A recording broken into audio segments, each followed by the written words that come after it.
Yeah, it is a waiting game. So it's a waiting game for CPI, as you mentioned, and then it'll be a waiting game for the Fed meeting on the 14th and 15th, and then it'll be another waiting game to see what's happening with employment numbers. Actually, they'll come out, shortly after that.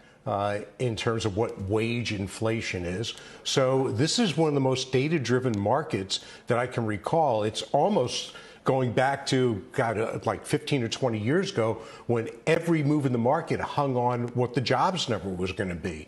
But look, to me, that if you focus on that, you're focused on individual data points that really aren't going to add up to all that much in the face of just massive QT. And the market, sure, maybe it's absorbed some of that near term, but didn't we hear that same story before, that the market knows the Fed's going to tighten it? The market knows the Fed's going to raise interest rates. The market knows there's inflation out there. And guess what? We had another major drop. Right? That there's no great surprise coming from the Fed next week, and they've set the table too for the next meeting as well. So where in maybe normal times you're like, okay, we know they're going to go 50 this time, but let's see what they say about the next one. They've kind of already telegraphed that as well, which makes, the CPI on Friday all the more important because it's the, one of the very few live data points that is completely unknown. Absolutely.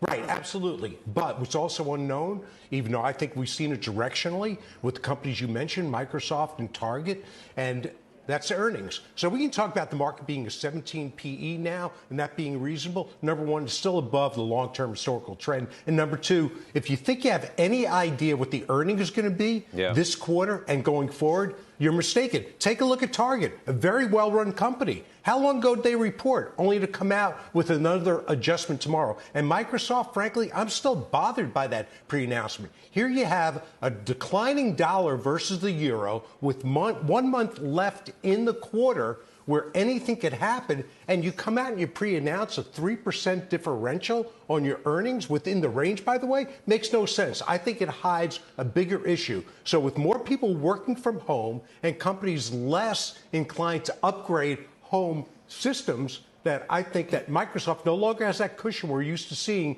in a better than reported quarter. So if they're, one of the stalwarts of the market, are having problems, and I believe they are, then what do you want to do by putting money in the market now? Just wait. You will get a better opportunity. I saw you, Kerry, shaking your head yes, yes, yes, about the Microsoft thing. You unnerved by that, too?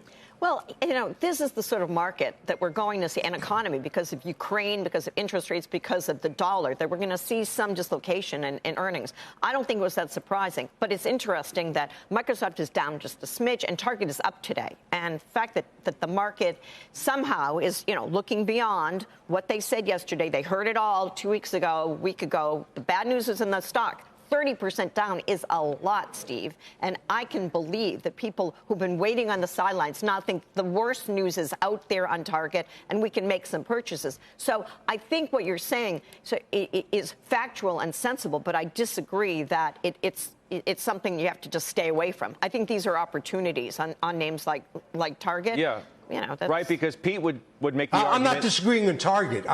Go ahead, Steve. Scott, I'm not disagreeing on Target. What I'm saying is that Target had no grip on what the earnings were going to be to come out so soon after they reported earnings and gave guidance to say, hey, wait a second, we're rethinking that. The world's changed. And by the way, and you may get to this later, people are saying, okay, that's disinflationary, right? Because they're going to lower their prices. Yeah, but they said in the second half it's going to be stronger and their margins are going up. So don't look at that as any longer term or even intermediate or even short term relief on margins and inflation, because they're going to raise prices again.